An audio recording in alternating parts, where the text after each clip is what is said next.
આપણે બધા એવી માનસિકતા સાથે જીવતા થઈ ગયા છે કે માણસ સત્તા વિરોધી અથવા સામાન્ય જનતાની વેદના સાંભળે એટલે તે સારો અને સાચો હોય. આ ભૂલ આપણને ત્યારે સમજાય જ્યારે તે વ્યક્તિને આપણે તેને આપણું સૂર અને અવાજ બનવા માટે એક પ્લેટફોર્મ આપીએ અને પ્લેટફોર્મ આપ્યા બાદ આપને સમજાય કે આ પ્લેટફોર્મ ખોટા વ્યક્તિને અપાઈ ગયું છે. આપણા વતી સત્તામાં બેસેલાનો સવાલ પૂછવાનો આપણે મોકો આપીએ છીએ. આવું જ કંઈક ગુજરાતની જનતાએ પણ કર્યું હતું અને તેની સાથે પણ ખોટું થઈ ગયું.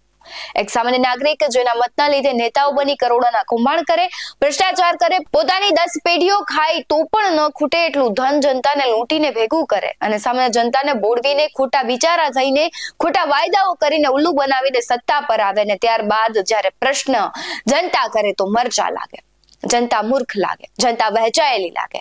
આવા વ્યક્તિ પાસે સામાન્ય જનતા શું આશા રાખી શકે? નમસ્કાર, BS9 TV ન્યૂઝમાં આપની સાથે હું ભગવતી વિશાવડિયા. રાજકારણની સ્ટ્રેટેજી વર્ષોથી ચાલી રહી છે. જે ગામને બનાવી શકે તેને નેતા કહેવાય, આવું ઘણા બધા લોકો કહે છે અને વાસ્તવિકતા પણ ક્યાંક એવી જ છે. અને આવા વ્યક્તિઓ જે રાજકારણ કરી શકે, બાકી જેને સાચું ને સારું કામ કરવું છે, જેને જનતાની સેવા જ કરવી છે, એને સત્તાની 1% પણ ભૂખ ન હોય. તે સમાજની સેવા ગમે તેવી રીતે કરી શકે, પરંતુ સમાજના ભોગે નહીં. પણ ખેર, જેવા જેના વિચારો. અમુક હોય ને કાચિંડા જેવા કે જેને રંગ બદલતા ખૂબ સારી રીતે ફાવતું હોય, તે બધાને ઉલ્લુ સામાન્ય અને સારી રીતે બનાવી શકે અને બનાવે જ છે. અને એ પણ ઘણા એવા નેતાઓ છે જે વાયદાઓ કરે છે, સદંતર ખોટા હોય છે અને પછી જનતા જ્યારે પ્રશ્ન કરે છે, સવાલ કરે છે, ત્યારે જનતાને ગાંડા કહે છે. એ પણ સદંતર સત્ય છે કે સત્તામાં બેસેલા અમુક સિવાય બધા જનતાને ઉલ્લુ બનાવે છે. અમુક એવા નેતાઓ છે, અમુક એવા અધિકારીઓ છે જે નિષ્ઠા સાથે કામ કરે છે, તેને સલામ કરીએ આપણે. પણ જે આવા છે તેનું શું કરવું? ચૂંટણી સમયે જનતાને પગે પડી જાય અને એ જ લોકો ચૂંટણી પછી જનતાને ગાંડા સમજવા લાગે. ચૂંટણી સમયે જનતાના પ્રશ્નો ઉઠાવતા એ લોકો ચૂંટણી જીત્યા બાદ કહેવાય છે કે પ્રશ્નોથી દૂર ભાગે છે, અથવા જનતા જાહેરમાં પૂછે છે તો તેને ષડયંત્ર અથવા વેચાયેલા સમજે છે. અને હાલ આવું જ થઈ રહ્યું છે. આમ આદમી પાર્ટીના નેતા ગોપાલ ઇટાલિયા કદાચ સત્તામાં આવ્યા પછી ગોપાલ ઇટાલિયા પહેલા જેવા નથી રહ્યા તેવું જનતા કહી રહી છે, લોકમુખે ચર્ચાઈ રહ્યું છે. અને કહેવાય છે કે માણસ જો ધીરજ સાથે અને સભ્યતા સાથે ન જીવે, ધીરજ અને સભ્યતા ન જાળવી રાખે તો ગમે એવો પાવર અને પૈસા હોય બધું જ જતા 1 મિનિટ પણ ન લાગે. અને વિસાવદરની ચૂંટણીમાં જંગી લીડ સાથે જીત્યા બાદ ગોપાલ ઇટાલિયાની વાણી સંયમતા પર અનેક પ્રશ્નો ઉઠી રહ્યા છે, કારણ કે જાહેરમાં તે નિવેદનો આપી રહ્યા છે. તેને લઈને તેમની માનસિકતા પર અનેક સવાલો ઉભા થઈ રહ્યા છે. સવાલ એ છે કે આ એજ ગોપાલ ઇટાલિયા છે જે ચૂંટણી સમય પહેલા કહી રહ્યા હતા કે તમારી વેદના મને કહો, જો હું ધારાસભ્ય બનીશ તો બધા જ પ્રશ્નોનો ઉકેલ લાવવા માટે લડીશ, હું તમારો અવાજ વિધાનસભા સુધી પહોંચાડીશ. પણ હવે તો ગોપાલ ઇટાલિયા ને જ્યારે પ્રશ્નો કરે છે, સામાન્ય જનતા છે, સવાલ કરે છે, તો ગોપાલ ઇટાલિયા તેને ગાંડા કહી રહ્યા છે. ગોપાલભાઈ, આ એ જ જનતા છે જેને તમને સત્તાને પ્રશ્ન પૂછવા માટે એક માધ્યમ બનાવ્યા છે. આ એ જ જનતા છે જેને લીધે તમે આ સારા પદ પર અને પ્રતિષ્ઠા પર છો. ક્યાં ગઈ તમારી સારા નેતા તરીકેની નૈતિકતા, વાણી સંયમતા? ક્યાં ગઈ તમારી સમાન નાગરિકના અવાજ બનવાની વૃત્તિ? અને એક સામાન્ય વ્યક્તિ છે જે ખૂબ પીડાઈ રહ્યો છે, તેની વેદનાઓ તમે ડાયરીમાં લખી રહ્યા હતા.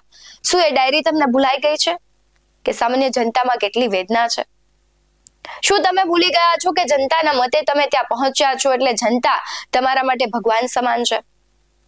અને જો તમે તેને ભગવાન સમાન માનતા હોય તો પછી તમે એને પ્રશ્ન જ્યારે તે પૂછે છે તો સહજતાથી સવાલનો જવાબ આપો ને. ન તો તમે એને બીજી જગ્યાએ જઈને તમે એને ગાંડા કહો. અને કદાચ એવું થયું હોય કે કોઈ પાર્ટીને ઈશારે તેને પ્રશ્ન પૂછ્યો હોય તો તમે એક સારા વ્યક્તિ તરીકે તેને જવાબ સારી રીતે આપી શકો.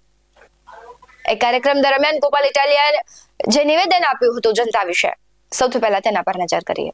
ચાલુ ભાષણે ગમે ગાંડો ચડી જાય છે સ્ટેજ ઉપર, લ્યો આપો જવાબ. ભાઈ જવાબ દેવા જ આવ્યા છે પણ અમને બેહાડો જ ખરા ને જવાબ દેવા વાળી જગ્યાએ, ત્યાં બેઠા બેઠા દેવું જવાબ. અત્યારે તો અમે પૂછવા વાળી લાઈનમાં ઉભા છે. અમે વિરોધ પક્ષમાં છીએ, અમારે તો સવાલ પૂછવાનો. હવે અમે સવાલ પૂછવાની લાઈનમાં ઉભા થયા, તમે અહીંયા આવ્યા જવાબ આપો, પણ અમને ન્યા બેહાડો તો જવાબ દેવાનો છે. હવે અમે તો પૂછવા વાળી લાઈનના માણસો છીએ, જવાબ દેવા વાળી લાઈન ઓલી બાજુ છે.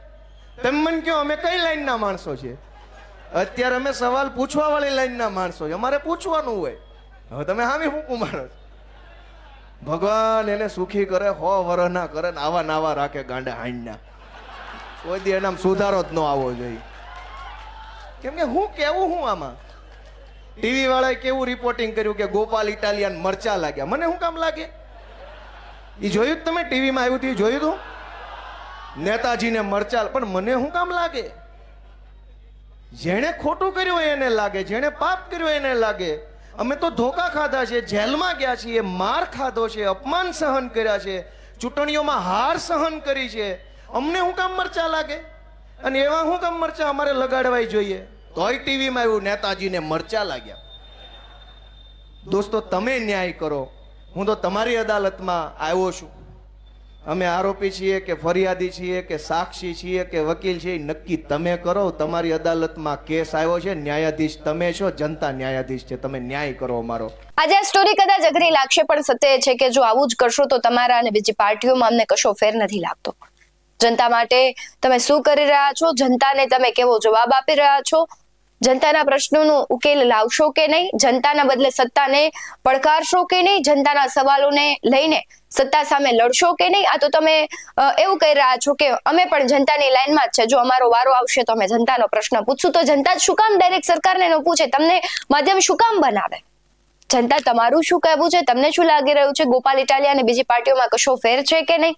ગોપાલ ઇટાલિયાએ જે કર્યું છે ખોટું કર્યું છે કે નહીં? ગોપાલ ઇટાલિયાને લઈને તમારી શું વિચારધારા છે? કમેન્ટ બોક્સમાં જરૂરથી જણાવજો.